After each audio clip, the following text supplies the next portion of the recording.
Well, Pacelli and Boomer, they're grizzled and gray, talking about Star Wars from back in the day. Got a talk show called Geeky Geezers, it's true, spinning old tales about the stuff that went through. From Atari to Shrek, they know every line. Geeky Geezers, man, they're feeling just fine. Late Sally's got a lightsaber, swings it with pride. Boomer's got a game, but plays it deep in the night. They're ranting about He-Man and old X-Men too. On Geeky Geezers, they're the nerdiest crew, talking Transformers toys, they twist and they turn, singing blues for the geek life, their hearts still burn.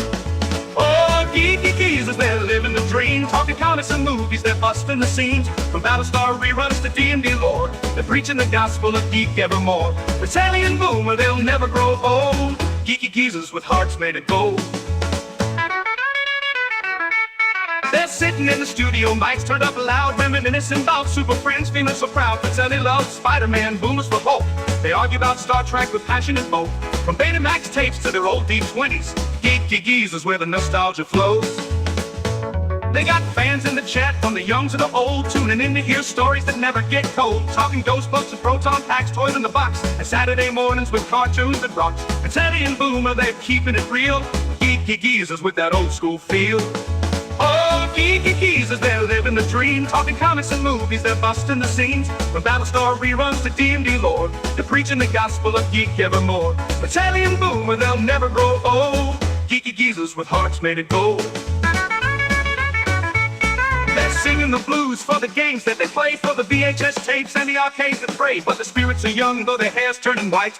Geeky Geezers keep the nerd fire alight, so tune in each week to the Geeky Geezers show, where Pacelli and Boomer let the good times flow. From X-Files to X-Men, they're dropping the news, singing praises of geek life with them old blues. Pacelli and Boomer, forever they'll be Geeky Geezers living wild and free.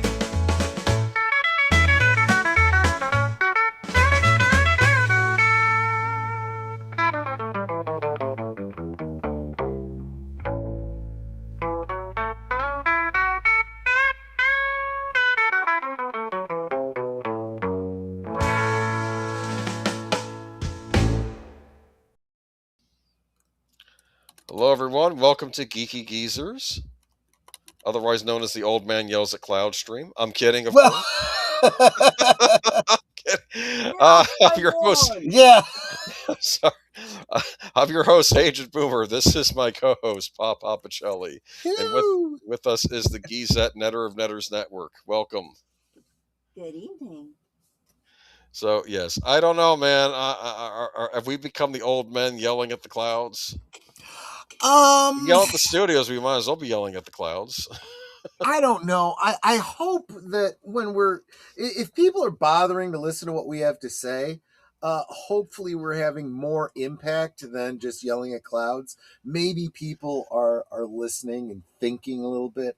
I think that's what I've been trying to get people to understand in the past 24 hours or so. Everyone likes to, jump to the party line and whoo, yeah, America, F yeah. And it's like, okay, would you have said that under a different administration? Just saying. It's never as cut and dry as we always assume. So yes, I would like to think that we can offer alternate opinions and give our reasons why, and maybe everyone can think for themselves. We did a lot of that on Friday when I was talking about one of my winners for 2025 that yes. I'm seeing a lot of people not really liking, and I'm on episode 4. I'm getting there. I'm on episode 4. Oh, okay. So I'll have my own. Oh, so you're not even really halfway through the season there. No, I'm getting there. No, that's fine. No hurry. I mean, but I do want to say hi to everyone in the chat. Welcome, Big Al. Have a great show, Geezers. I was on with Al this Friday. We did 2 more episodes of Robin of Sherwood. Sorry, I was trying to help you out there, and I just took it down. Which is now on Amazon Prime streaming, if any of you have that. Actually, Robin of Sherwood's on everywhere, it seems, except Blu-ray.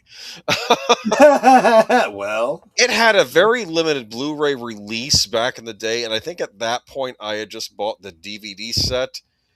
and then I think I later considered getting the Blu-ray set, but by that point it was gone. And I'm like it was one of these things that was like a limited release, like you bought it through a website. So we're Oh, still waiting for a Blu-ray release of that. So we'll see. But chat is now open to everyone. It's open to everyone on my channel too. If you're, as long as you're a subscriber, subscribe. as long as you've been a subscriber for the past 6 years, right? Show any duration. Lady, funny man. Lady Mist, welcome. Get lots of blue hearts and stars and snowflakes, it looks like. Welcome, Netter of Netters Network, who's in the chat. So, I mean, who's in the studio, so never mind. But thank you for the hi, sweetie. And Connie Cleary, welcome. JPRPH1, welcome. Let's see here. Deleted Scenes, welcome. Unscripted Raid, great. Depensec, welcome. Grab the denture cream. Did I already say this? It's time for the Geeky Geezers. Did I already say that? Okay. You know, I'm not there yet.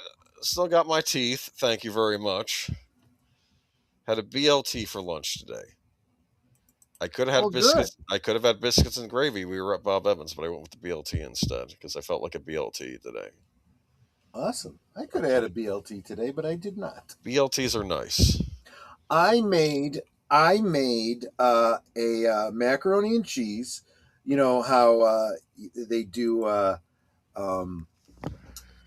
recipes online for your favorite restaurants and stuff. I found a recipe for Chick-fil-A's mac and cheese.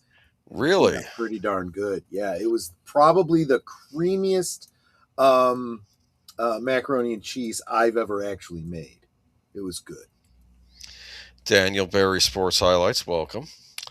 Yeah, I found some guy. There are people online who do the copycat recipes all the time. I've Right. seen that was what I was trying to think of, the term copycat recipes. Yeah. Yeah. Jonathan Conroy, welcome. Hail all, smash the like button and enjoy the show. Yes, well, we'll be getting right to that, man. I got to tell you, I'm kind of like, okay, the break's over. I want news coming through. Now we have news tonight. Don't get me wrong, because we had some stuff we didn't cover, but I want to know what the verdict is on the Netflix Warner sale, and I already know what the verdict is, but I want it to be official.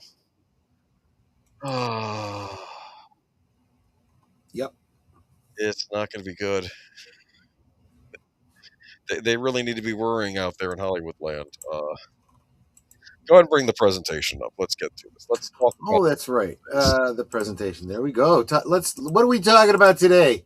This year is 2026. And if you take 26 and you times it by 2, what do you get? You want me to do maths? I don't. You get 52. Okay, which 52. Is 12 short of 64, because we have 64 to talk about tonight. Oh, okay, gotcha. There we go. And that 64 is the Commodore 64. Look at that beauty, huh? Yes. Look at that. Looks a lot like the Atari 800. Is it a lot like? I don't know anything about the Atari 800, so I don't know. It's a similar type of home computer, but except the Atari 800 had a cartridge slot in it, so you could actually plug cartridge games into it. Apparently, the Commodore 64 was all about the discs. Is that right? Yes, it was. It was shifting away from cartridges to discs, which meant that you can save files, you could save games. You could save programs that you wrote. I remember writing programs on the Commodore in BASIC. And you had to, because the computer itself did not have a hard drive of any kind. That's right. It would revert to factory default every time. So you would have to go in and set parameters and then load whatever program you were going to run. And then from that, you would load whatever saves you had related to that program. So these are future computers we're going to be getting on the market now, since there's not going to be any RAM available, right? I'm kidding. I'm just... Actually, now that you say that, but see, but it's RAM that we'd be lacking, not hard drive. Booger has a good question here. 64. Why was it called 64? The Commodore 64. What is the significance of the number 64? I want to say this Because I had failed 63 other times. Right, Don't exactly choke. Right. Wasn't it like a 64-bit or something Yeah. like Not that? 64 bits. bit. Because it was an 8-bit Bytes? computer, right? Bytes? Maybe that's what it meant to. You know what? You could always ask Alexa. Alexa, why was the Commodore 64 called the Commodore 64? From IGN.com. Eventually, the console was named the Nintendo 64. With the Not 64 Nintendo. Shut up, you dumbass. Alexa, shut up. You can't even listen, for crying out loud. You know what? You know what? I'm gonna Wait. ask Grok. Alexa, how did the Commodore 64 get its name? Sorry, I don't have an answer for Yeah. that. Wait a minute. I'm sorry. Let me ask Eve. Hold on a second. Eve, can you tell me please how the Commodore 64 came to be called the Commodore 64?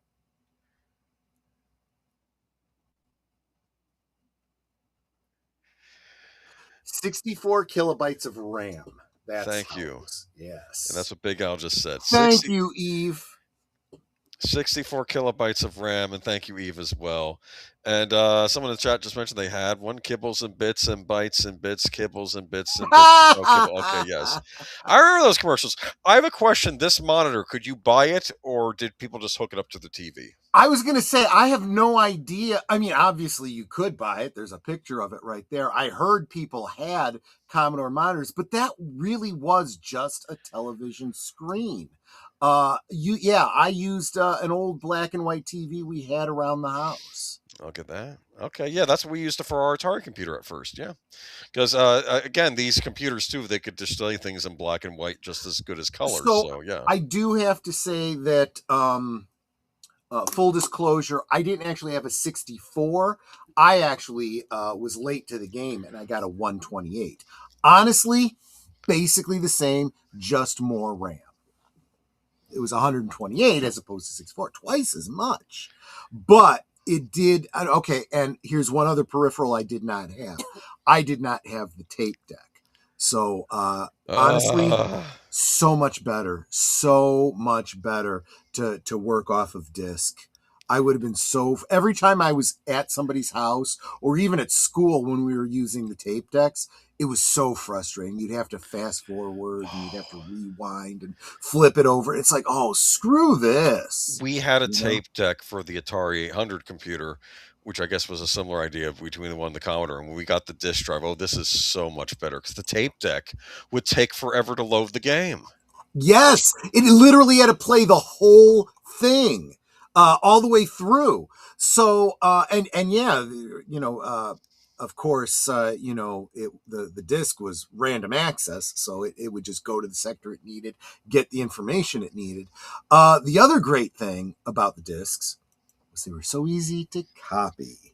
You could easily make a copy, and if you had one of those copy guards on it, all you do is take a hole punch and punch a little clip out of the side, and what? Yep. Exactly. And make as many copies as you want. Thieves, piracy.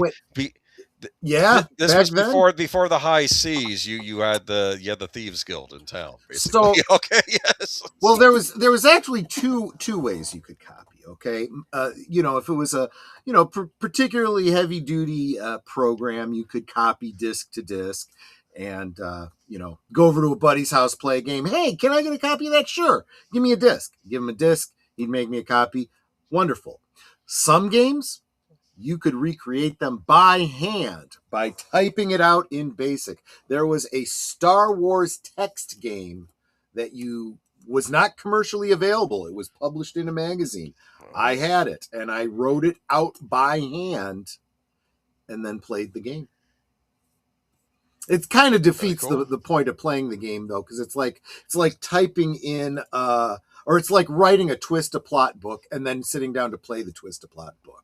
It's Well, like, I already know all of the branches here. it You kind of know? defeats the purpose. I get you, but you could maybe have fun with your friends with it then, at least. Exactly. It was a lot. It really was. It was a lot of fun. And there was a randomization to it. I mean, basically, you'd be going, you were in the Death Star, and you describe kind of like, think about Zork. It was like Zork. Turn left, turn right, go down this way. You had to map it out and everything. And you would randomly run into stormtroopers. You would randomly, and occasionally you'd run into Darth Vader. And yeah. It was actually a pretty cool game. I liked it. But I did not get it. Well, ostensibly, I didn't get it for gaming. I got it, and I was in grade school at the time, but I was getting close to going into high school, and my mom said that, computers were the way of the future. You got to learn computers. She actually had me take a class in high school on basic programming. That's also where I learned how Was to... Richard Pryor from Superman 3 also in that class?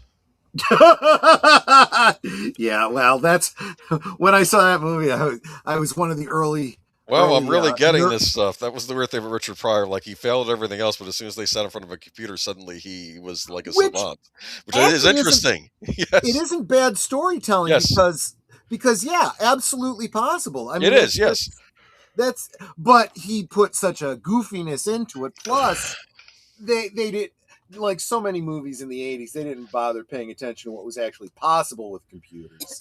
And so even as a kid, I was watching this going, that's not how computers work. Okay, never mind. But look I at did. this. It's not how little it costs; it's how much you get. I heard Nintendo's going to Yeah. use a variant of this slogan. It's not how much it costs; it's how little you get. Up for the Switch 2. I'm kidding. Well, I'm we'll kidding. get there. Let's not jump ahead of ourselves, but you're absolutely right. I'm sorry. That's how I feel now about modern consoles, anyway. But But moving on, though, yeah. I noticed you also were showing there a dot matrix printer. Now, again, Yes, that wasn't the model that I had. I had in theory, slightly better one that had this this section that hooked onto the back so that you could feed envelopes, and I had all kinds of stuff. That's fancier than what we had. Oh, I had real fancy, but I used it to write papers for when I went into high school. I'd type up all my papers for high school. I took a typing class in the summer before my freshman year in high school, but then I had my mother get me a program for the Commodore called, I think it was called Mavis Teaches Typing or something like that. Yeah, Mavis. I remember Mavis teaches typing. Yeah, and I used to practice on that. Also, I had her get me Chessmaster 2000. Oh, that's a classic. Yes, and then of course in high school I went into the chess club. I love the Chess Master games. I'm sad those kind of fell off. Maybe they still exist on PC. I don't know, but they never really truly released those on consoles. That was always a PC thing. But they always gave you classical music to play the matches with, which I thought was a nice touch. Oh yeah, exactly. So yeah, that was and I can't say that I don't really remember buying a lot of games. I did buy a game. I bought the Star Trek game, the Kobayashi Alternative. Very interesting. That sounds idea. Interesting.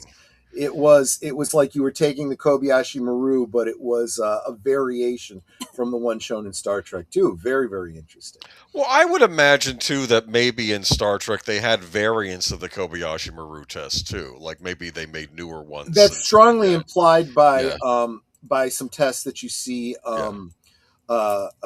Will Wheaton's character Wesley taking when he goes to the academy, because you don't want everyone to expect they're getting the same one, right? Because then they would just exactly. Eventually, people all know what the test is and to expect it. But yeah.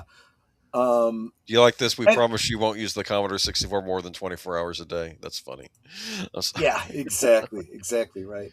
And it was the kind of situation where, and they would do this in ads like this, where you'd have a brother and sister fighting over it, mother and father fighting over it, and so forth. I was just blessed that I was the only person in the house using the computer. It was basically my computer. And my mother would be like, you got to show me how to use that so I could use it to type and this and that. And I try to show her, and she go, oh, this is too complicated. I'm better off with just using the typewriter. Not and don't be mistaken. I would borrow her typewriter from time to time if I needed to fill out a form or something like that. That was way too hard to try and do on a dot matrix printer. I remember the dot matrix printers. They had the little holes punched in the sides, and then you could rip those slips of paper off so they wouldn't be on your paper when you were done with them. I remember those. I figured I'd talk a little bit about some of the games on the Commodore 64. You may not have had these, but I figured I'd throw these up here. Jumpman. You familiar at all with Jumpman? I do not know Jumpman. Wasn't that the name of Mario before he became Mario? I think it was, and I think that this is a kind of their own answer to Donkey Kong. Of course, this looks familiar. Wait a minute. See, there was okay. We saw this as a Commodore knockoff of Donkey Kong. I saw this. A buddy of mine had it. I didn't bother to copy it. I wasn't worried up about it. Well, these are very more basic games. Like if this came out on the Atari 800, it would have been on a cartridge, not a floppy, probably. But I see. Impossible Mission. You know this one. Come on.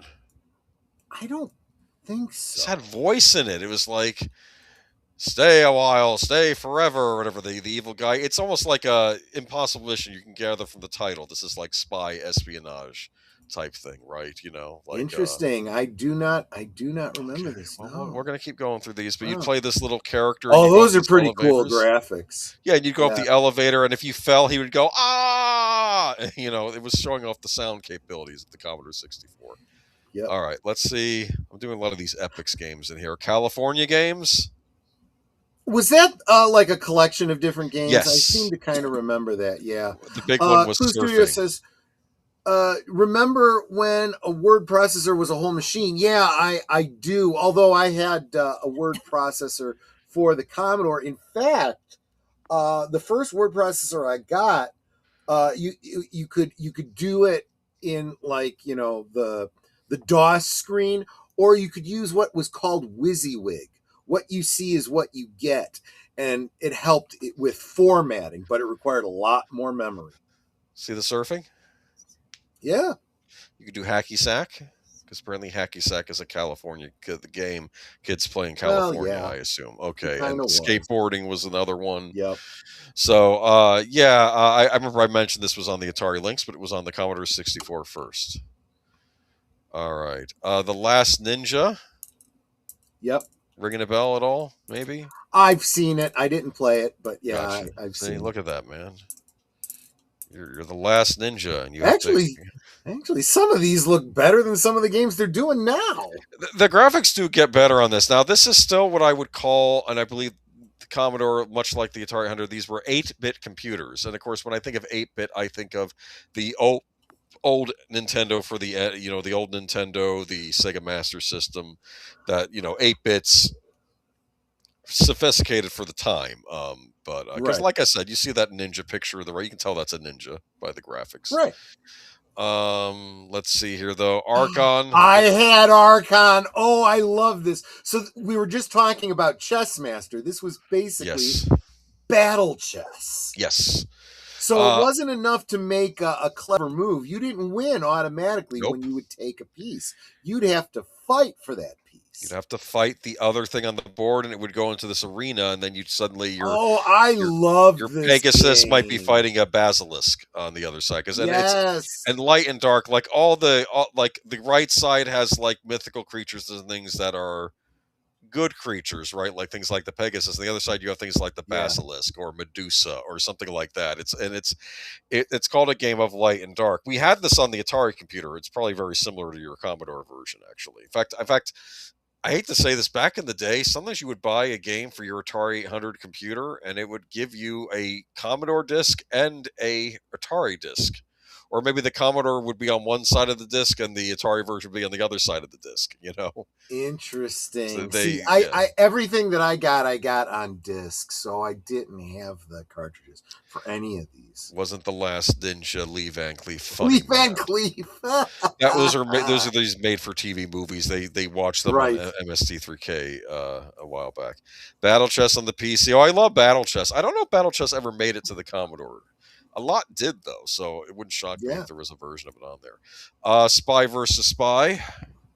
I remember playing this at a buddy's house. I didn't actually have it myself. This was a brilliant 2-player game. You could also play it against the computer, but the idea behind it was it's from the Mad Magazine comic books. You have the white spy and the black spy, right? And you would set up traps for each other, and you could set up like you could rig something up so where you get electrocuted if you try to open the door, and then your spy dies, and you see the version of him with the wings going up. Exactly. Going up into heaven, I guess. And then you'd get the character back, but you lose time whenever you would die. Do you understand? And yes, they did 2 sequels to this. They did one called Island Adventures, which is the 2 spies stuck on a desert on a deserted island, and then they did an Arctic one where they were in Antarctica, and that was the 3rd one. Wow, interesting. I think many people haven't played those. They did port this to the NES, but I don't think it was the same because I think they didn't have it wasn't as sophisticated. It didn't have as many traps you could make for the other spy. But there's a picture of it. See, pretty good graphics. You can tell what those are. And by Mike Riddell. You know what that means by Mike Riddell? That means a single guy made this game. Yes. That's how it was back in the day. It would not be a team.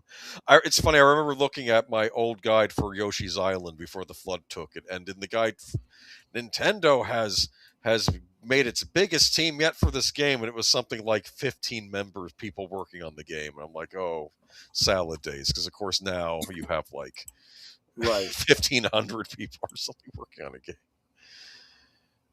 Actually, we're probably going back to the days of being single creators working on stuff again, though, because I noticed a lot of the indie titles are made by small teams or maybe one person.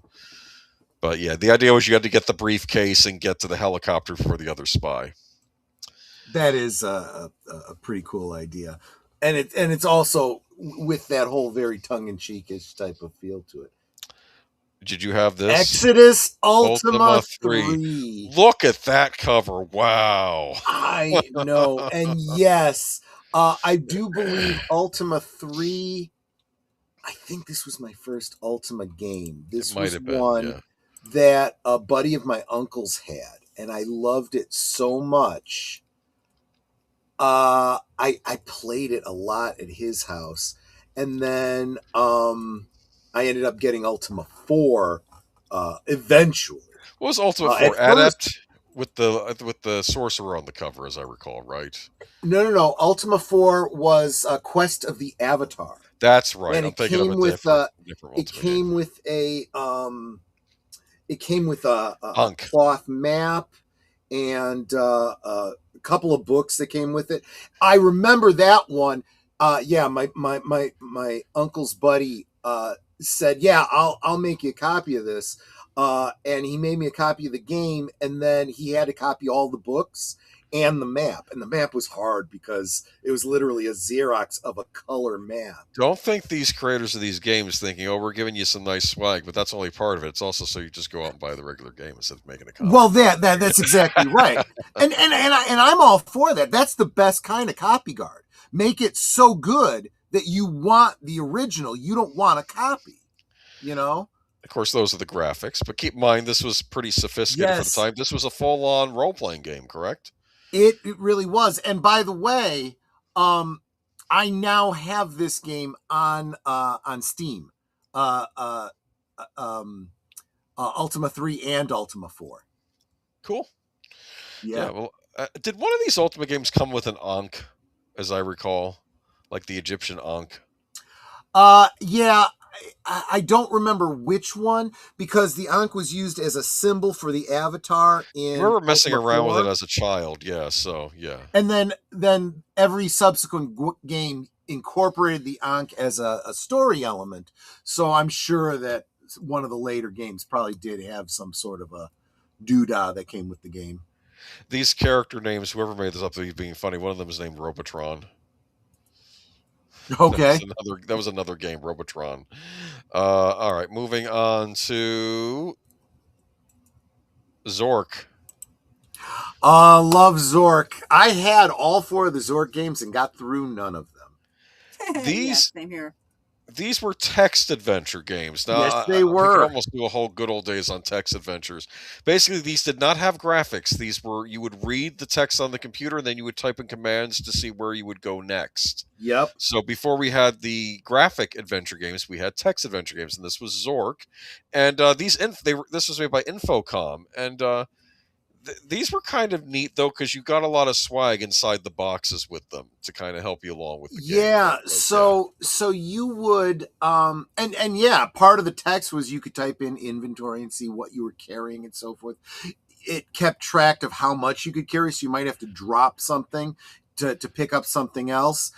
Usually that thing would stay where it was, but there was a thief that was going around the dungeon too that might pick it up and run off with it.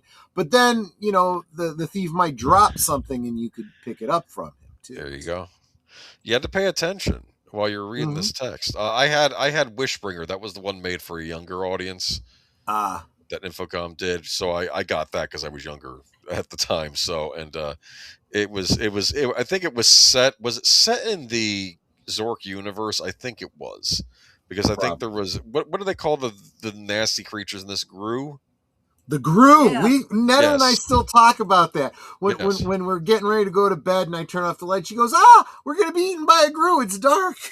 Very funny. Yeah. So, and I think there was one in Wishbringer, even though I think it wasn't as difficult as Zork. So it was like for a younger set. And here's Spellbreaker. That was another series they did, the Enchanter series, I think. There was like 3 games in that.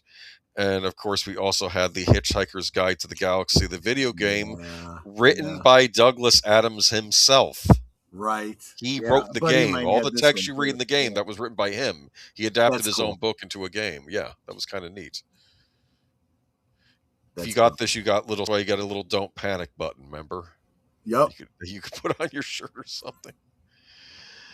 Let me see here though, and are we wrapping things up? I guess we are. I don't know if you had this game, but text adventure games gave way to graphic kind of adventure point and games. click type games. Yeah. This is prior point and click because I don't think we had mice yet, so you had to type in commands in the keyboard. But this is Transylvania. And very similar to one of these text adventure games, but their graphics now. As you see. I didn't play this particular game, but now that I see this format, I know the basic type of game. Yeah, a lot like Infocom game, but now they started adding graphics, and that's a werewolf. Right. You're in Transylvania, so you have to figure out a way to evade the werewolf. And I think that's where I leave off. But yeah, this was the Commodore 64. And basically, there was a point in time where if you wanted to play games, you needed to get one of these computers because we had the big video game crash. Right. So all the consoles went under, and it was a while before the NES came out, and a lot of people were going out and they were buying these computers. The kids wanted the computers for school. Hint, hint, they wanted it for the games. Right. And honestly, that was how I started being a computer guy over consoles. And this is sort of where PC gaming, I think, begins right here. Exactly. So, yeah. I think you're right. So moving on to here we are in tonight, but that's okay. We're not quite done. That's a werewolf. Yes, it is. Can't you see the claws on the hand? And the pointy ears. You know what? It's all we had, and we were happy to have it. All right. That's true. Back then, we thought that was so cool. Better than Pong. Okay, Geeky Geezers. So, but we do have a story tonight because guess what's back?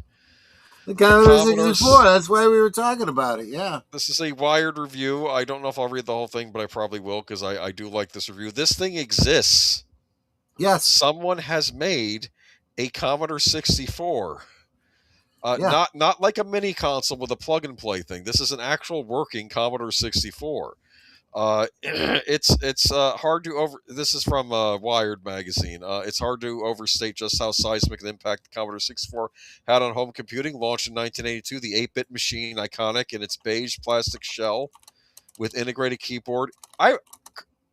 correct me if I'm wrong. Was the beige shell to prevent fire?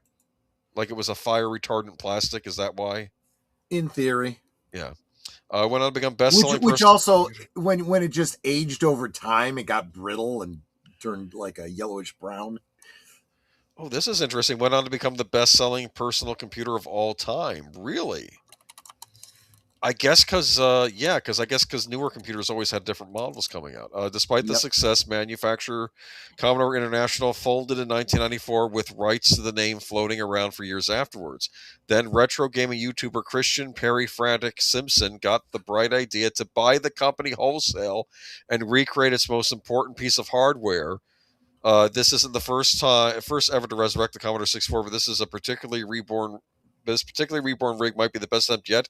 It's a near perfect replica of the 43-year-old Titan, one that looks, sounds, and feels like the original. It is, by any measure, a frankly extraordinary achievement, but it's not going to be for everyone. So, as you've often said, I guess the fans are making the best stuff. So this Absolutely. was someone who was a fan of the Commodore 64, just bought the company. So it's dubbed the Commodore 64 Ultimate. The old new or new old device looks like a relic of the 1980s, and I mean that as a compliment. It bears the same all-in-one wedge-shaped design as the original, the same chunky keys, even the same overall color palette for the beige model. It's also available in a transparent Starlight model with RGB lighting, and for early buyers, a Golding Founders Edition. Well, that just isn't accurate. Yeah. If it weren't for the distinctly unyellowed plastic shell, it could be mistaken at a glance for the real thing, leftover stock straight from 1982. For some, that will be the most compelling thing about the C64U.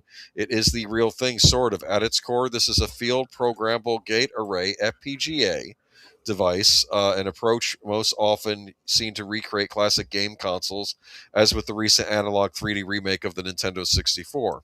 To strip the idea right back, FPGAs tell one chipset to pretend it's another, and ideally allow for performance near identical to the original machine at a hardware level rather than through emulation. I have one of these types of devices. It's the Retro USB AVS. Retro, I think that's what it's called, and it's a high definition Nintendo 64, but it's done using a similar thing with an FPGA board, telling the console you are a Nintendo. Okay, from Wow, the 80s, interesting. yes. So this goes one step further, though. This Commodore 64 boasting a heap of physical connectors and ports that allow you to use authentic peripherals from the 80s. If you still have your original joysticks or data set on hand, the cassette thing, they should all work as they did back in the day. For fans, collectors, or anyone that has their original Commodore gadgets stashed in a garage somewhere, this is a fantastic proposition. The revived Commodore International hasn't quite put up the classic hardware back into production, but this console comes close. The C64U makes a few concessions to modernity. There is a pair of USB-A ports in the rear where you can connect a cassette-shaped USB stick that comes with each unit loaded with games, software demos, music that makes use of the C64's still legendary audio capabilities, and Geo's a graphical user interface. More on that later. There's also a built-in Wi-Fi and Ethernet port allowing access to bulletin boards and the Commodore file server and HDMI output. Even there, though, there's still the option of connecting a CRT monitor, making the additions feel more like a tweak than an overhaul. Wow. Yeah, I mean, this is just bizarre. This dedication to the past goes too far at times, with elements painfully authentic to the point of being actively obtuse. In 2025, original 80s labels on the casing, such as HL and RF, how the C64 connected to a CRT monitors or TVs or user port where the HDMI, USB, and Ethernet ports are. And despite the presence of those USB ports, you can't use a modern mouse with the C64U. You'll need either a period piece or set the WASD keys to act as a virtual joystick whenever you might need to manipulate the on-screen cursor. There's almost a sense of resentment here, as if anything too modern would be a desecration of the holy hardware. I kind of like that, though. Yes. Especially if the old stuff actually works with this. It's like, it does. You know, there's a lot of people out there that still have their old stuff, their old. Remember how the Atari 2600 joystick would work with the Commodore 64? There you go. Well, I hear it comes with a lot of games on this cassette tape thing. I think I read somewhere it's 1,000. I Wow. don't know if it's that much, but the Commodore International 2020 leaning into its deliberately dated approach is another fascinating aspect of the Commodore 64 Ultimate. Let me see. Be forewarned, if you do not have first-hand experience of the original Commodore 64, a deep and abiding love for its genuinely groundbreaking era of home computing, or a burning curiosity for retro technology, C64 Ultimate is far from welcoming and is probably not for you. I wasn't around for the original, so I have no innate nostalgia to lure me back, but I can at least muster up that burning curiosity. Even then, getting used to the C64 environment is a steep learning curve. A warning like that is like telling somebody, you know, if you are used to a modern cell phone, you know, this landline phone with the rotary, you might get annoyed by. What's wrong with you? Well, this is the person writing it, but he brings up the point that it uses BASIC programming language. Problem is, I don't have the first clue about BASIC. However, in what is possibly the greatest story of all, the C64U comes with a spiral-bound 273-page user guide. Did the Commodore 64... Go ahead. 273 pages ain't that bad when it basically tells you how to do just about everything in BASIC. Yeah, it's not that difficult a programming language. I don't know, though. User not found. Away from the proper computer, C64 was a pioneer for home gaming, and that's one area where the C64U does feel extremely accessible. The USB drive includes a host of classic and modern retro-style games, and more can be added in the form of disk images if you have them. So there you go. If you were wanting to relive your Commodore 64 days of old, I guess this is it. What do you think, huh? This does kind of intrigue me. I won't lie. Yeah. Horror Cat Dad said basic DOS, not DOS. Well, DOS is probably better than what was on here. No. I'm pretty sure it probably has a DOS operating system. I'm sure it does.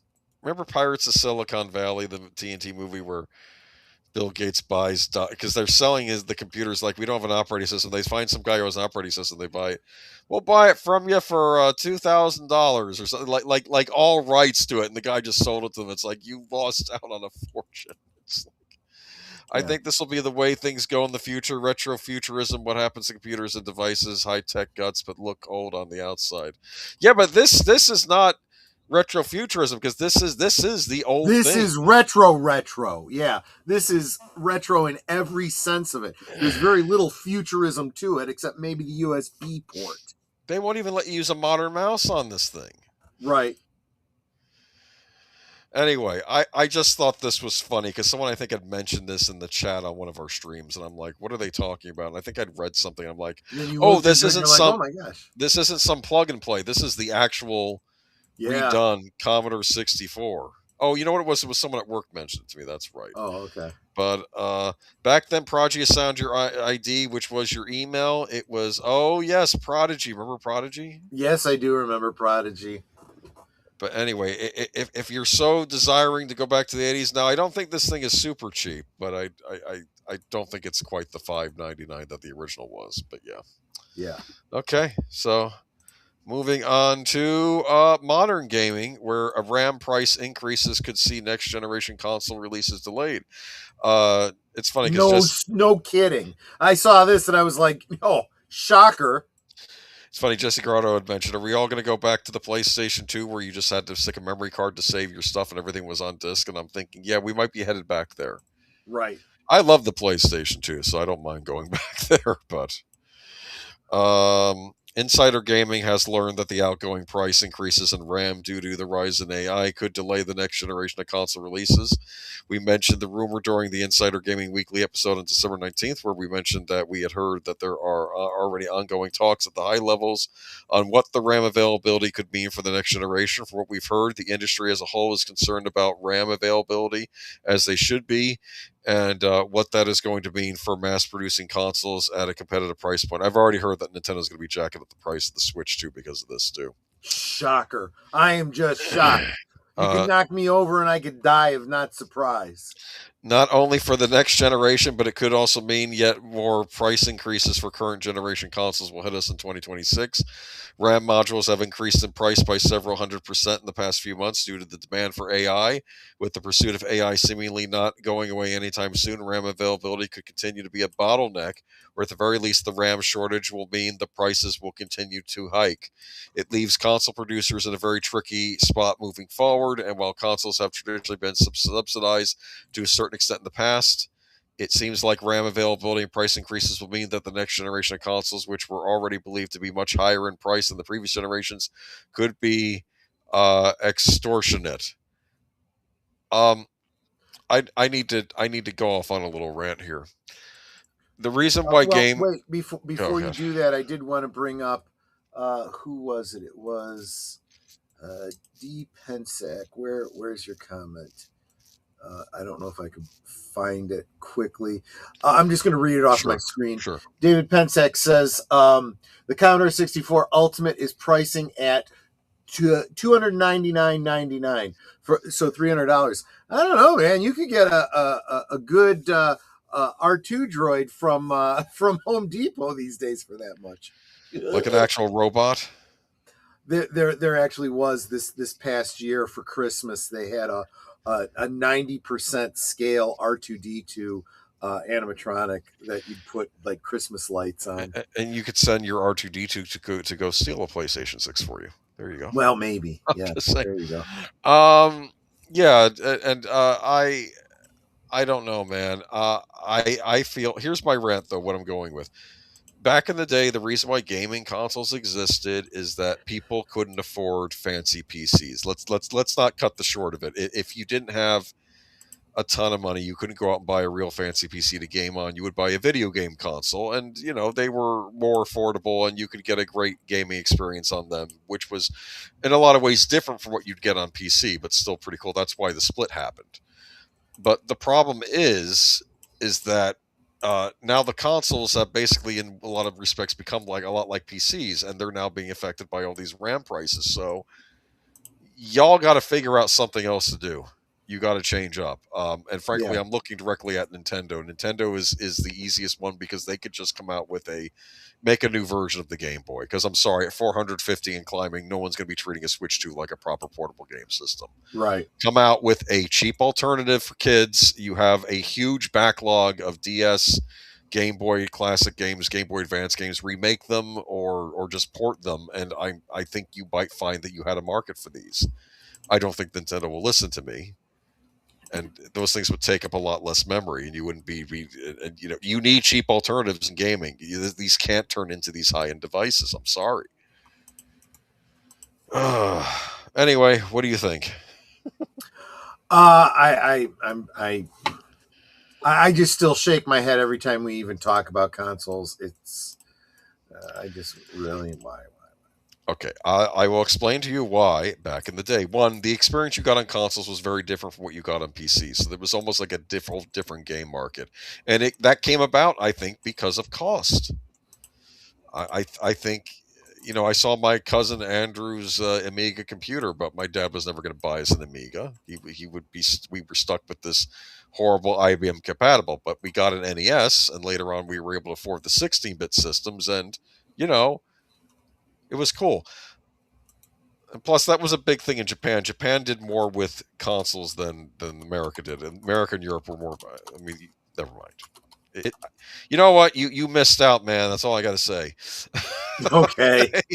You can argue I missed out on PC gaming also. Yes. I'm going to say, and I'm missing out on the headaches of the high prices and whatnot. Well, this is something relatively new, and they better get a handle on this, and they better figure out some other way. And frankly, I hate to say this, I think Jessica Hardo says maybe we need to look at the way consoles used to be before you tried making them into these simpler PCs, and go back to something that's disc-based or right. I don't know.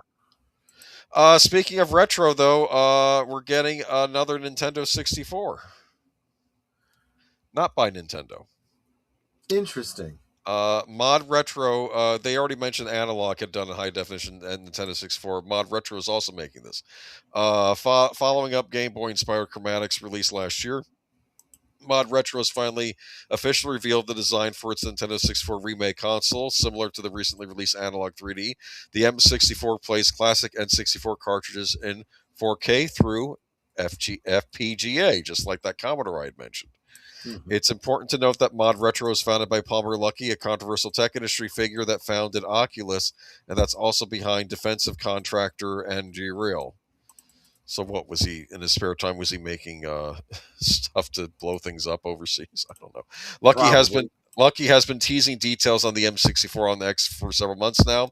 While we still aren't aware of every detail about the console, we now at least know what it looks like, and as expected, it features a striking design. Unlike traditional emulation, FPGA devices are configured to perform a specific function. In this case, replicating the Nintendo 64's hardware. And this results in an experience that more closely resembles the original gaming hardware. Like the far more low-key analog 3D, M64's look is inspired by Nintendo's original Nintendo 64, including the curved top, prominent controller ports, familiar cartridge slot, and a power button alongside an odd-looking dial button that's labeled Menu. It's unclear if this style will go beyond navigating the on-screen menus, but the fact that it's so prominently placed on the console hints that it might have another purpose.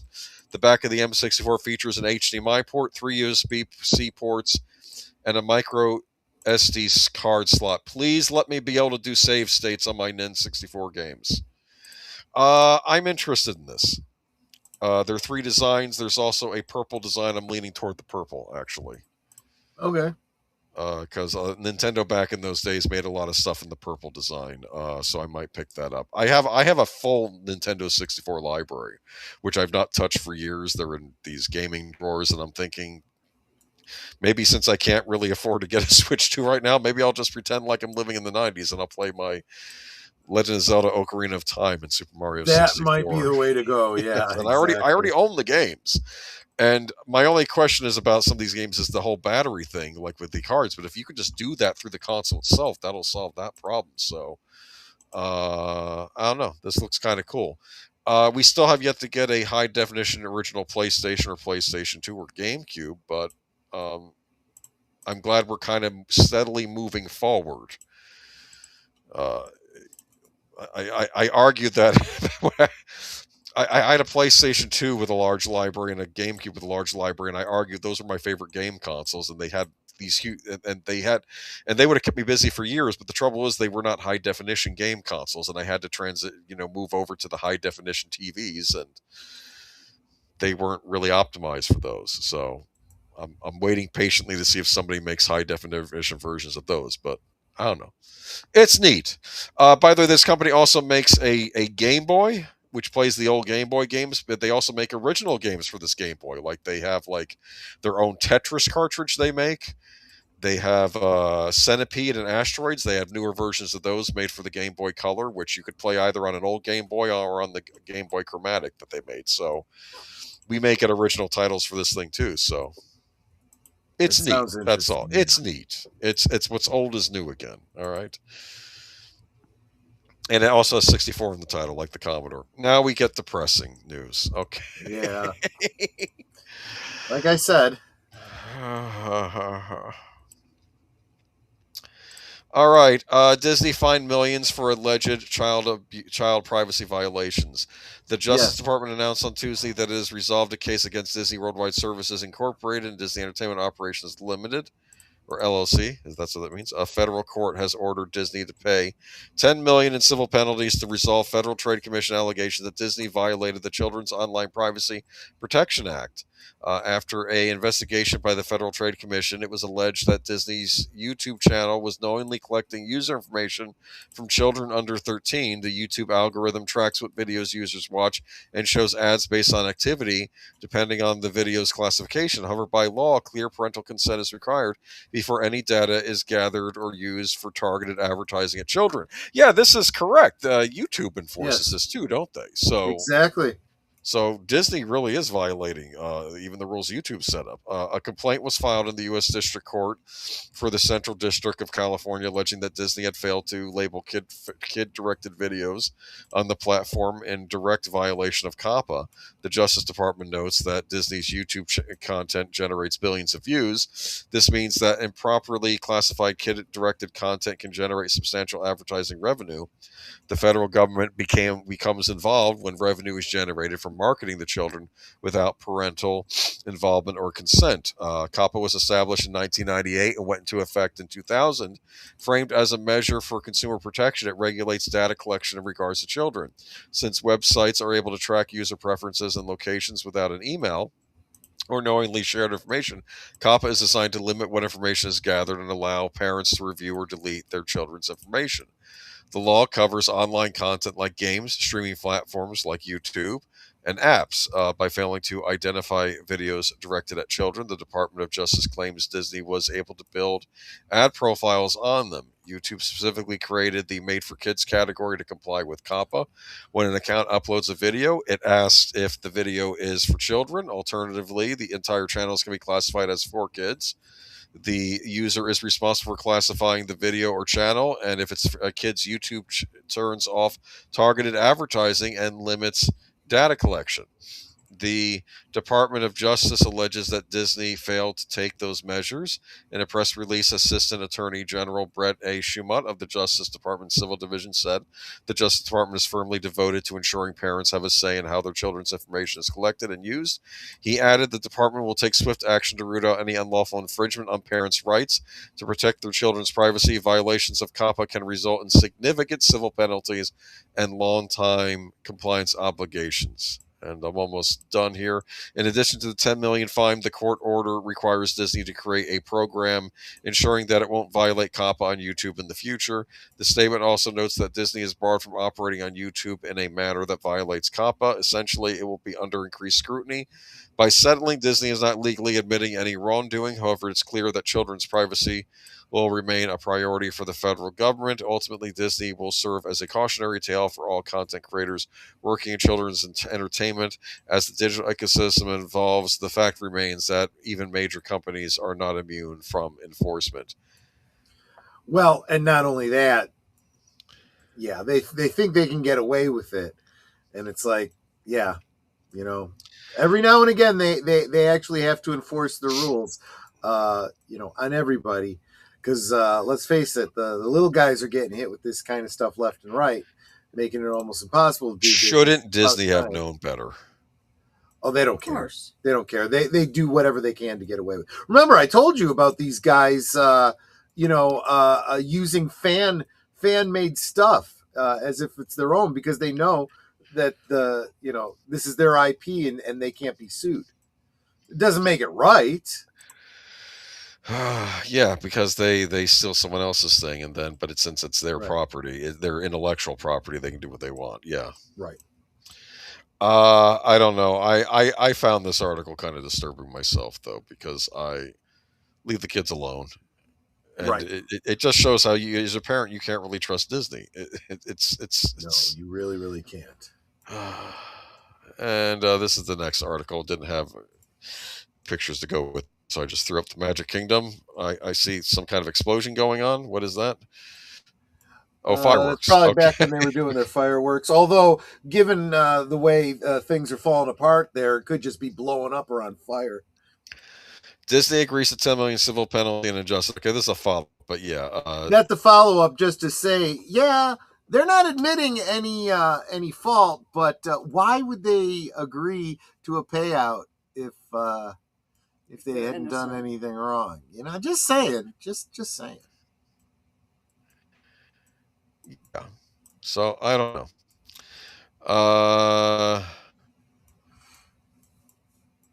Yeah, you don't need to go into the next one. I think the headline speaks for itself just fine. Did we lose Boomer? I'm here. What headline goes... We're moving on to Young Sherlock. Yes. Well, there's nothing. Yeah. I think the headline spoke for itself. That's why we're moving on. That's why. Yeah, exactly. Was there another article that I missed? No. It was just a follow-up. That was what I was talking about. Yeah. Yeah. Young Sherlock the young Sherlock hero finds Tiffin's Holmes is mired in globe-trotting conspiracy in Guy Ritchie's Amazon series release window and first look. Now I know you're the big Sherlock aficionado here. I do like Sherlock Holmes. Yes, I do. So let me read this and see if it catches your attention. Yeah. Prime Video has released some of the first images for Young Sherlock, starring Hero Finds Tiffin after series as Sherlock Holmes. You can see them above and below. The streamer also revealed that the origin story from Guy Ritchie will premiere on Prime Video in 2026. Young Sherlock follows the origin story of Sir Arthur Conan Doyle's beloved detective in a reimagining Oh, of the God.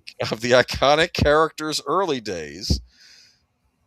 Sherlock Holmes is a disgraced young man, raw and unfiltered, when he finds himself wrapped up in a murder case that threatens his liberty. His first ever case unravels a globe-trotting conspiracy that changes his life forever.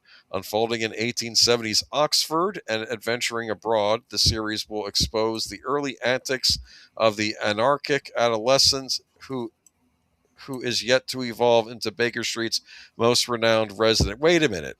Adolescent? He's in college. Well, I I guess guess technically he you could could be be an 18. adolescent if you're 18, but I don't. I think Yeah. adolescent is never mind. Cast includes Donnell Finn from the Wheel of Time series, Zine Tseng, Three Body Problem, Joseph Fiennes, Handmaid's Tale, Natasha McKeown from the Halo series. I see Joseph Fiennes and Natasha. They were in more better things than those. Max Irons from Condor and Colin Firth, The King's Speech. Guy Ritchie directs and executive produced. The series is written and executive produced by showrunner Matthew Parkhill, with executive producers Dana Gilbert, Mark Restigini, Simon Maxwell, Ivan Atkinson, Simon Kelton, Colin Wilson, and co-executive producers Harriet Krellman and Steve Thompson. Motive Pictures led physical production for Young Sherlock. Years ago, we had read about a Sherlock Holmes show being in development for HBO, correct? Do you remember that at Yeah, I all? believe so. Yeah. And I believe that, and I was like, is this going to be, and Guy Ritchie was involved, and I'm like, is this going to be related to those Guy Ritchie Sherlock Holmes movies? But are they going to be able to get Robert Downey Jr. to do a TV series? Now I see where they're going. It's going to be a prequel series about his college days, which may or may not be tied to those Robert Downey Jr. movies. I'm not sure. And what I believe that what happened was this was another HBO series that Zaslav passed on, which allowed the creators to shop it around. Because this happened with that Batman I'm sure this is what happened with that Batman Gotham Knight show, which HBO passed on. I think they shopped it around and Amazon snatched it up. And I think that's what this is. And this is like the third Sherlock Holmes series on TV right now. Because you have Watson. Well, and the upside to it is public domain. There's nothing anyone can do about it. So yes, there you go. Are you excited? Not at all. I'm not as negative as you about this. We'll see. But again, I like the Robert Downey Jr. movies, and I know you didn't. But I actually didn't see them. I can't really give an opinion. Oh, I didn't know that. Yeah. Okay, no, I've never even seen them. There's some. Know they existed. We've got one, I think. Do we? I think so. Yeah. There was some good wit in there where Robert Downey Jr. is talking to Inspector Lestrade, and Inspector Lestrade says, "You know, in another life, you would have made an excellent criminal," and then Sherlock says, "In another life, you would have made an excellent policeman." Yeah. Well, that's very on point for Holmes. That is the kind of thing he would have said to him, because he was annoyed feeling that he always had to do their job for them. Yes. So we'll see how this turns out. I don't know. I'm not as negative. It is Amazon, and Amazon can be hit and miss with their shows. I don't know. It's taking place in his college days. We already had Young Sherlock Holmes where he was in high school. Remember that movie? Yeah, vaguely. That was more comical, right? No, it was. You know what it was? It was another one of these Amblin movies because Amblin was trying new properties like the Goonies or Gremlins and things like that, where Gotcha. they were planning it to be a series, like as a release a trilogy, like the Indiana Jones movies, but it didn't do well enough at the box office. But it had a very Indiana Jones vibe in it, even though Spielberg didn't direct it because it was an Egyptian cult inside of London during Christmas time. There was an Egyptian cult going around kidnapping girls, and it was Okay. there's actual recreation of a pyramid inside London. They discover, which I thought was funny, and they would also use this poison to kill people with that would bring their greatest fears to life. So you saw a lot of cool effects in it based on Okay. whatever their fears were. Never mind. Okay, it's of its time. I will only defend. I will defend the movie, saying yes. We know that in the books that they even made a disclaimer in it at the end. We know that Watson and Holmes did not meet each other to much later in life, but we hope that this what if is in the spirit of the Holmes books. Okay, that yes. I very much respect Yes. because it tells you we weren't trying to get something past you. Yes. We know, we're just kind of playing around here. I can respect that. I really can. Yeah. But I am a fan of Young Sherlock Holmes. Barry Levinson directed Young Sherlock Holmes. That's what I thought it was, but it was under the Amblin moniker. And actually has some early Pixar animation in it.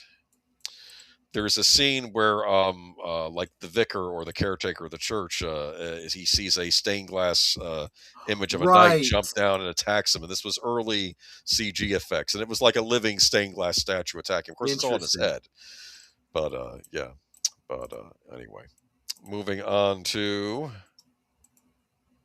MTV channel comes full circle with final clip. Video killed the radio star. Which, of course, was the first video that was played on This is kind of bittersweet. It is. It really is, yes. It's hard to overstate the impact of the first 24-hour music video channel on the world's teens.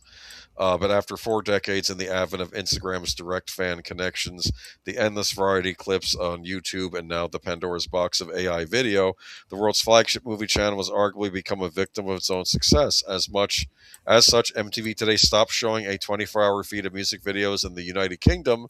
After 38 years in rotation, MTV Music, MTV 80s, MTV 90s, Club MTV, and MTV Live have all stopped broadcasting in the UK, as well as Ireland, France, Germany, Australia, Poland, Hungary, Australia, and Brazil. Oh, Austria, Yeah. sorry. I said Australia twice. Austria, 2 different countries. Right. They went out just as the original American 21st Century Music Video channel began, according to the BBC's Jonah Reed, with the Buggles' Sunny video killed the radio star. Not only is MTV ending some of its international music channels, which played music videos around the clock, but the main network is also canceling some of its long-running programming.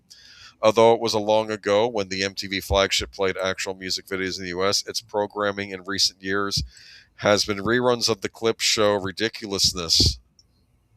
MTV was heavily trolled for its round-the-clock programming of the long-running series. Earlier this year, sources told Deadline that the show was ending its run after 14 years. In September, it was also reported that MTV had canceled Catfish, the TV show, after 9 seasons on the air.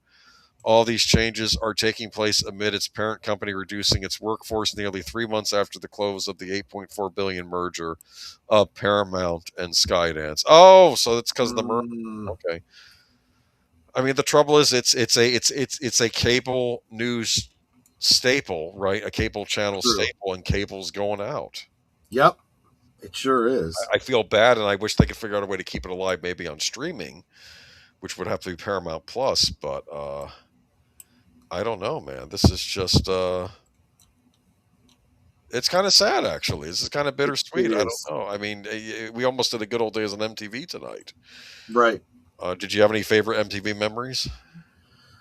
When they actually played video. Yeah, I did. I used to, and that really was it. That was your, you'd hear these songs that you liked on the radio, and then you'd go, and if there was nothing on TV that you wanted to see, which middle of the day there usually wasn't, you just click on MTV and just listen to music. And sometimes if it was a song you'd like, you'd stop and watch the video, and you'd be like, wow, there's a whole other story here, And sometimes those videos would really just kind of capture your imagination, you know? Or they're just so weird. You're like, okay, who the heck thought this up? Oh, what was the one? Herbie Hancock? Was that Yeah. Rocket? It was Yeah. like, because it was just Love that music, video. right? And it's like, what the heck is this? You know? But, MTV just loved shut it. down in Europe. They didn't end in the US. Not yet, Tim Hayes, but we're worried the writing's on the wall. I think it's only a matter of time. Yeah.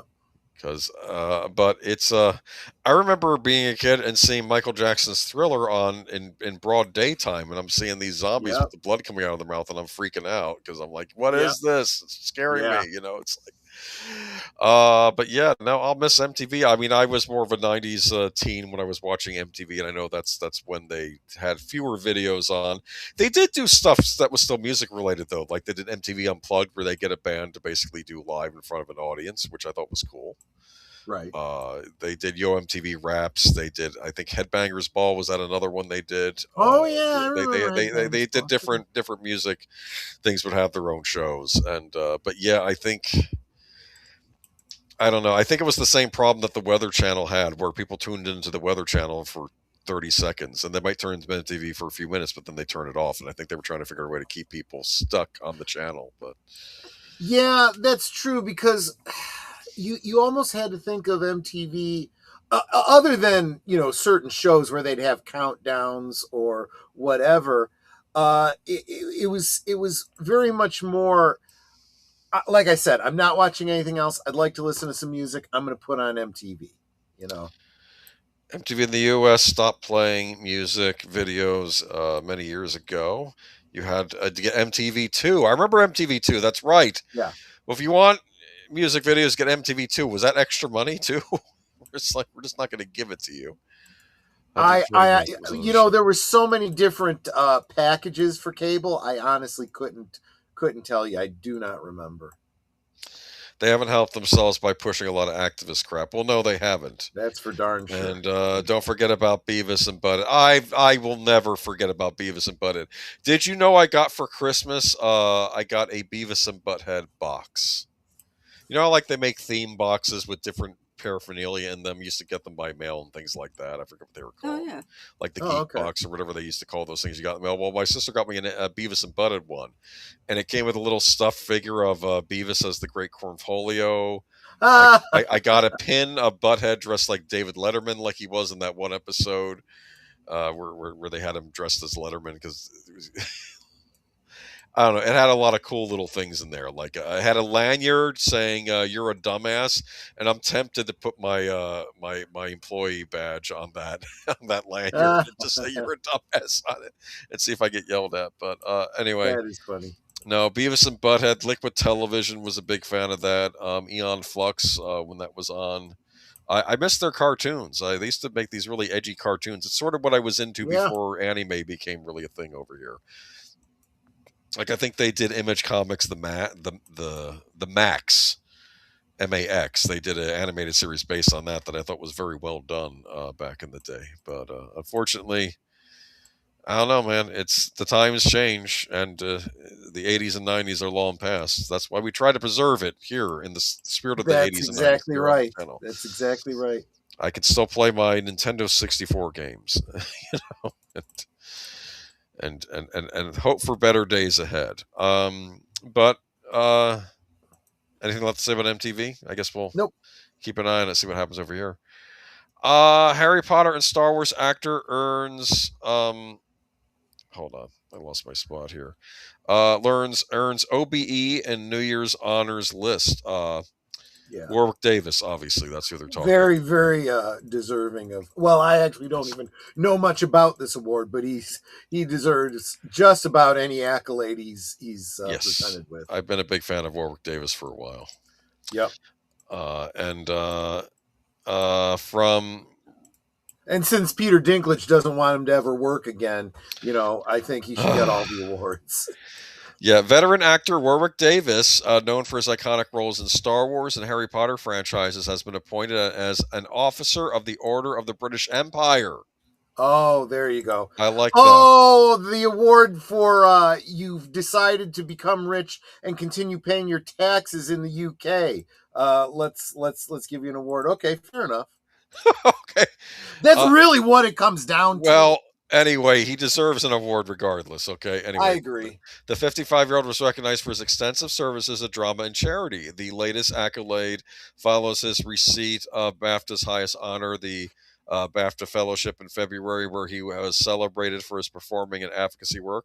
Upon accepting the BAFTA, Davis remarked, "This is the best thing that's ever happened to me, and I've been in Star Wars." That's funny. That's funny. Yeah. During the emotional ceremony, he dedicated the award to his late wife, Samantha, who passed away in March of 2024. Wow. I'm sorry to hear that. Together, the couple co-founded Little People UK in 2012, a charity dedicated to supporting individuals with dwarfism and their families.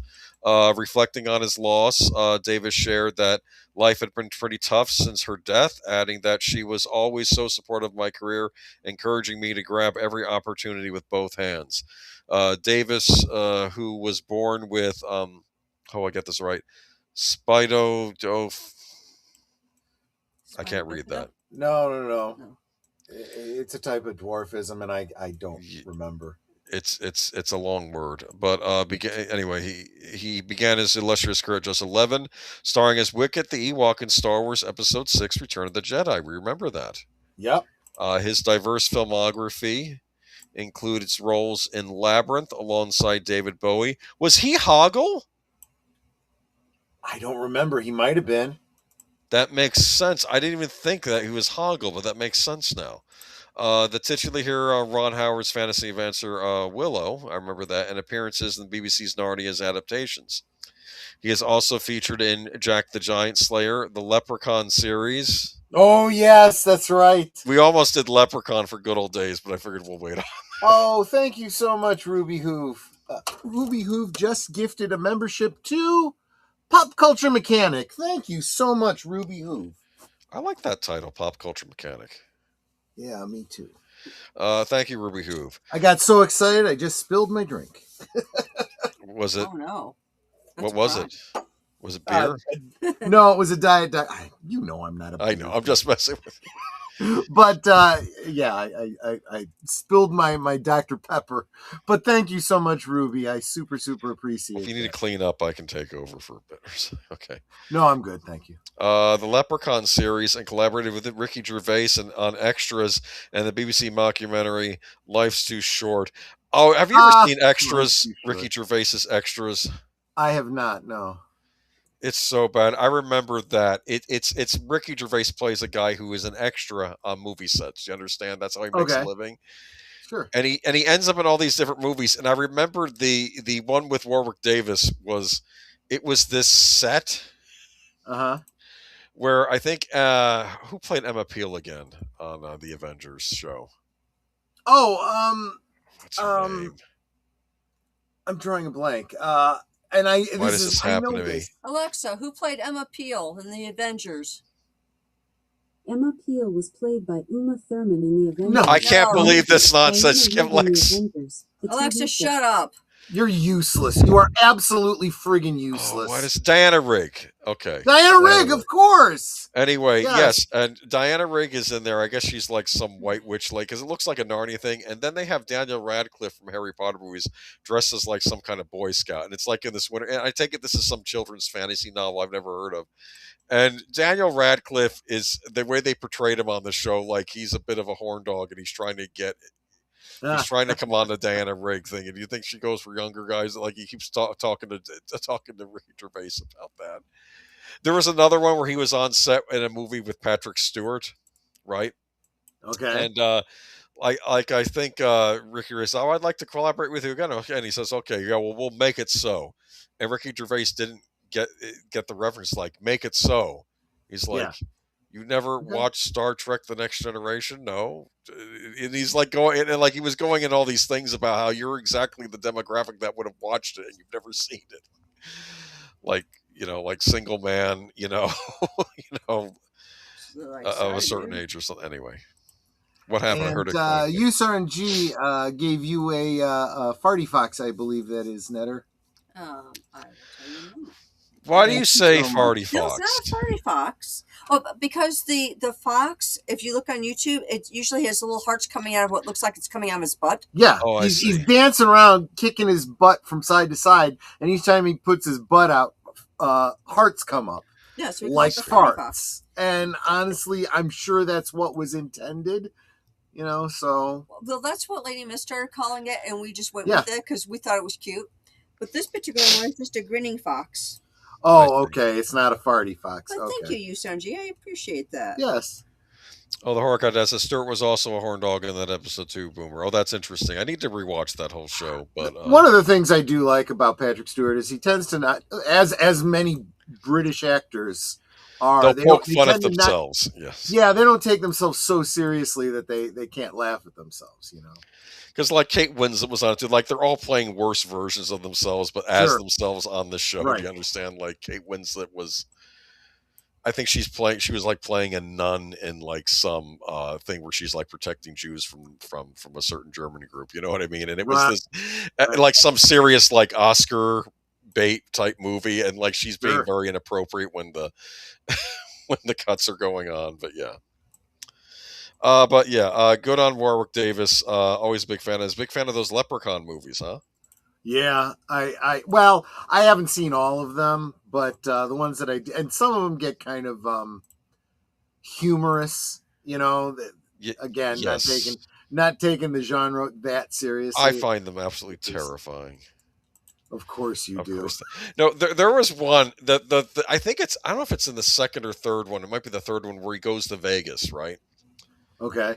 And he runs into like this Elvis impersonator, all right? And the Elvis impersonator goes, "I like your shoes, little man." He says, "I like your boots too." And they actually have a nice moment, and he doesn't do anything bad to the Elvis impersonator. Do you understand?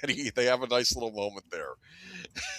Well, yeah, I mean, even because I guess he showed him respect or something, so he didn't even the evil leprechaun, has to respect the king. Come on. Yes, exactly.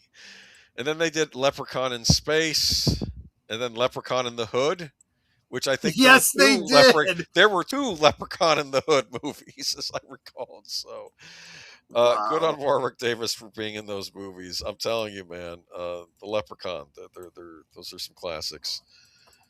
We never got the Chucky versus Leprechaun movie though that I wanted to see. Oh God, that would be cool. All right, and last up, we have a barren wasteland, and no, this is not from a new Mad Max movie. This is modern California still, apparently. So. Yes, it is.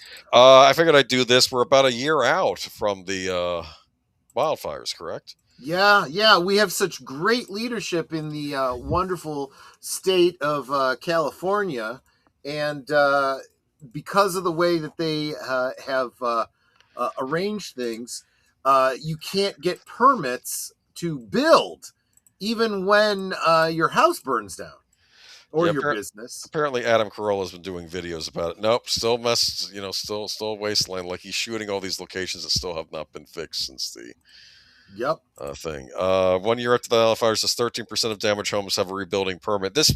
I need to reiterate: 13% have a rebuilding permit. They've not necessarily even been rebuilt yet, and only 13% even got the right to rebuild.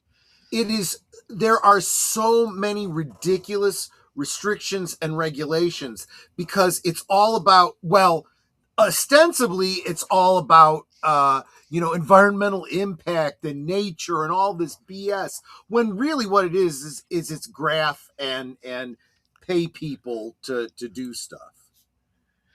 So the rebuilding of homes destroyed at the January LA wildfires has had a slow start, but permitting rates picked up in December, according to a report by Doug Smith, Jack Fleming, and Colleen Shelby in the Los Angeles Times.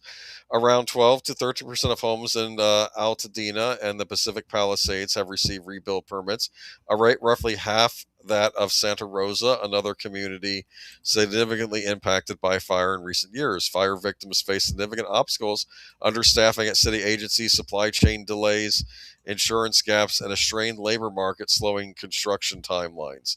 the article explains. LA City is processing applications in 79 days on average, while LA County lags behind at 131 days. However, the authors note that the county had applications for around 3,000 homes, while the city received applications for just over 1,400 in total. The county had issued permits for 931 residences by December 14th and city 604. The city issued a first certificate of occupancy for a home in Pacific Palisades in early December, and an Altadena home received the first certificate in that home area later that month. This is ridiculous. Yeah, it is. It absolutely is.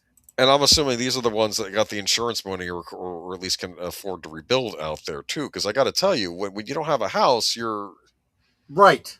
You're basically homeless until you can get your house back, and it's ridiculous. And I don't know. I would think more celebrities were bringing attention to this out there, but I mean, this has directly affected them. What's happening here, and let's be very clear. There's people that can't afford to leave, so they are stuck in this problem, which, yes, as you point out, contributes to the homeless situation. But there's another group of people that can afford to rebuild, want to rebuild. As they run into more and more problems, many of them are starting to say, you know what? We're just going to go elsewhere. And they're leaving. And they're taking their tax dollars with them. Well, here's part of the problem, ussarn, about taking the money and run. I think it depends on your insurance, because you might be required to get that money that you have to rebuild what you lost. That is the other point. Yeah. There are some people that are in a situation where you get money to rebuild, but you have to rebuild. That is part and parcel. Now, once you rebuild, if you then want to sell your house and move elsewhere, you can. But you can't just build a house. But the average person may not be able to even afford that. Yeah, they have nowhere to live. They can't rebuild. So the idea of taking the money, rebuilding, and then moving elsewhere isn't even an option for them. Yeah, awful. But I don't know. I would have figured they would have been further along by now, because I think of this area, especially hit by California, I think money. This is where all the movers and shakers are in the entertainment industry, and yeah, that's true. But you also have the situation where you have a lot of people that are losing. I've always said this. We assume that all celebrities are wealthy, and that's not really true. They're not going to publicize this a lot, but there's a lot of Hollywood personalities that are now suffering with the rest of the industry not being able to get jobs, getting much more lower paying jobs than they did, so they can't afford the upkeep on whatever properties they used to have. Then they've been hit by this. Yes, you can guffaw and say they're reaping what they sowed, but at the same time, the reality is the reality. I left California 23 years ago and haven't looked back. I hear a lot of people share that sentiment, actually. Yeah. Greetings from the delightful mountains of Repente. Welcome. Good to see you there, Mark. All right. And that brings us to the end. We are at the end. That's right. We are at This is the end. My only friend. Yeah, sorry. Now we're going to get demonetized for. Yeah. I'm kidding. Because you can't even sing a lyric of a song. This is ridiculous. That is assuming that the algorithms actually recognize the belly aching that I do as singing. So I'm probably safe. I don't know. So what did we learn tonight? MTV's in trouble, but to be fair, they just make it cool again. Just please do something. I'm dying here. I'm dying for the new thing. It's 2026. Where is the new thing? Hollywood, no one's going to be nostalgic for the 2020s at the rate you're going. I mean, what are you going to be able to, you're not going to be able to sell people on nostalgia of the 2020s in the future. Better off doing the 1920s at this point. I mean, it's yeah, exactly. The 1920s is probably been more fun than this decade. I mean, it's granted you had speakeasies and St. Valentine's Massacre and all that, but have a good time. Yeah. Have your Victrola, you know. Honestly, I think if we're really objective, we realize that the more things change, right, the more they stay the same. It's always been a question of the haves and the have-nots. If you are wealthy, you're going to ride through the storm, whatever it is, right? Yes. But if you don't, you're screwed, and that's just Yeah. the way it goes. So, welcome to life. No one's getting out alive. This is true, and you can't take it with you. That's true. And I don't know what we're going to be talking about next week. I'm hoping that we'll get some information on. I need to. Okay, I have a question. Your professional opinion. How long do you think this whole Netflix Warner deal is going to take to iron out? I don't see it getting taken care of within 2026. If they're going with Netflix as they appear to be, it's going to get tied up in litigation for some time. Okay. If they decide to go with, and I'm not even going to bother finishing that sentence because they do not want to go with Paramount. But if they did, it might go a lot smoother. It's not going to, though. So they're going to make sure that they, well, let me be very clear. Zaslav is going to make sure that he gets as much money as he can out of this deal. That's why he wants to sell it all off piecemeal. That's why he's going with Netflix and refuses to go with Paramount. Yes. The shareholders have got to step up and speak for themselves. Because otherwise he's just going to run ramshackle over not only this company, but the entire industry. Those people that I was saying that are having problems because we're not getting movies out. They're not, there's less demand for entertainment, worried about their jobs, AI, all this kind of stuff. Well, this doesn't help. This really does not help. And if the cinemas die, which is what's going to happen if Netflix, and Paramount merge, you're gonna end up working for just individual studios for much less than you were, And no residuals. Congratulations, Hollywood, you're dead. Anyway, on that happy note, what do we have coming up this week? Well, tonight, stay right where you're at on my channel and Netter's channel. We are going to get you over to deleted scenes for reserved seats. That reserved seat happens to be taken up by Outlaw Bill tonight, who's going to tell you all about what he's got coming up in the new year. I guess he's got a lot of moving and shaking going on that he's going to tell you about. And then after you finish up there, come on back over to my channel. And we're going back to the beginning of Doctor Who. And we're going to watch the first 2 episodes of Doctor Who, starting with An Unearthly Child. William Hartnell, whose birthday is coming up this week Thursday. I always liked the actor who played him on the what was it, the movie about the making of Doctor Who, right? Yes, I'm forgetting his name. He was also in the Harry Potter, Game of Thrones, and a lot of he was. Yes. Well, he often plays not likable characters, so I appreciate the fact that he got to play the Doctor at least, because he's always playing. He played a really despicable character on Game of Thrones. He really did. Yeah, that whole red wedding thing.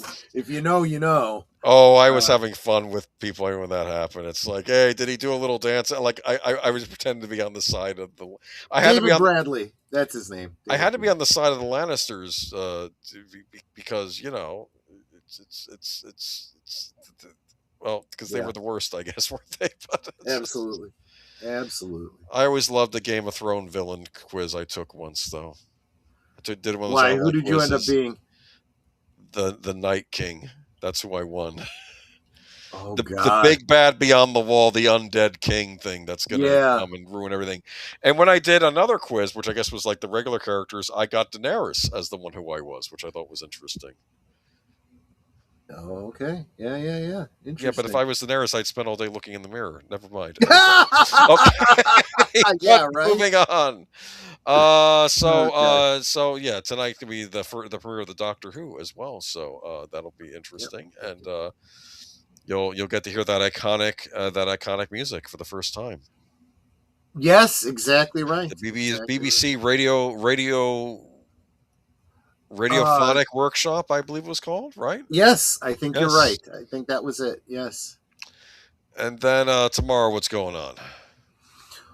Tomorrow is Monday, so it's well, of course, every weekday is Liquid Lunch at noon Central, 1 Eastern. So join me for lunch, of You course. forgot Sherlock Holmes tonight. Huh? I didn't hear you say anything about not Sherlock Holmes. Doctor Who. We Doctor just Who. talked about it, sweetie. Gosh. We literally just talked about it. Okay, sorry. Okay, I'm a she little got distracted. It's happened to me And- too, Ned, or don't pick up yourself up. And but Monday, let me double check the post. I did have a poll up, and it's tied again. So members, we have a poll up for what movie we're going to be watching tomorrow night. I need a tiebreaker. It's either going to be Tenet or Sliding Doors. So if you are a member of my channel, please go to the. Actually, you know what? Maybe I just have to put up another poll for just those two movies. It's going to be one of those two movies that we'll Or you be can flip watching the coin. tomorrow. I may end up doing that. Possibly, we'll see. But so members night at the movies. If you're not a member on my channel, please consider it. For as little as $2 a month, you can. There's actually a lot of benefits, including 10% discount on my merch store, weekly Monday night at the movie stream, exclusive movie rewatches, and Deleted Scene says vote Tenet because I know that one, and because it's the one movie on the list I haven't seen. If that means I'll like any movie. Well, I'll tell you this: with. if you do put up those two together, I probably won't be able to vote because I think my membership ended. Interesting. There you go. And I had voted for Sliding Doors. Well, as of this afternoon, you were still a member on my channel, so we'll see. Okay. But yeah, so that's Monday. And then Tuesday, Yes. of course, Deleted Scenes has his super secret movie night, followed by the return of Live from Sparkwood and 21, which of course, we talk about Twin Peaks as well as Twin Peaks: The Return. So this is the return of the return, but we also have returning guest Cameron from Anonymous and Obnoxious and Anonymous to talk about his fan film project related to Twin Peaks. So that should be a lot of fun. Great way to restart Live from Sparkwood and 21. Immediately after Live from Sparkwood and 21. Immediately after, yeah, pretty much, is the next installment of The Adventures of Sherlock Holmes, the Granada production. Mhm. The next episode being the Greek interpreter. I almost said geek interpreter again. Okay, that's Tuesday. I'm unaware of anything else going on Wednesday besides Liquid Lunch. So Thursday, Liquid Lunch, of course, and Nutter's Network. What are you doing on Nutter's Network? On Thursday, we're going to be celebrating Troy's birthday. It's my birthday. He's so I'm going to be be 585. I'm going to be 585. That's how old I is. So yes, looking forward to that, and hope to see you all there on Nutter's Network. Friday, of course, Liquid Lunch. I'll tell you about what I'll be drinking for my birthday celebration for Last Call, and it'll just be a birthday celebration for me and for William Hartnell and David Bowie and Shirley Bassey and Elvis Presley and Dr. Stephen Hawking, and there may even be someone else I may have forgotten in there. And then Saturday over on Nutter's Network, what's the movie? I remember it's Green Lantern, right? All I had to do to give him the hint to show my fist. Right, Green Lantern with Ryan Reynolds. As if I was, brandishing the ring. Right. Yes. And there we have it. Hal Jordan. Yep. Classic. Okay, The and one that'll that I'm sure that the Gunverse is going to try desperately to make us forget. they're probably going to make us ashamed of them. Right. Okay. Right. Anyway, y'all have a good week, and we'll see you next time. And hopefully, we'll first true week of the new year. I know we had, but we'll see if there's any interesting news coming out. So we'll see. Catch you next time. Take care. Bye bye. Good night.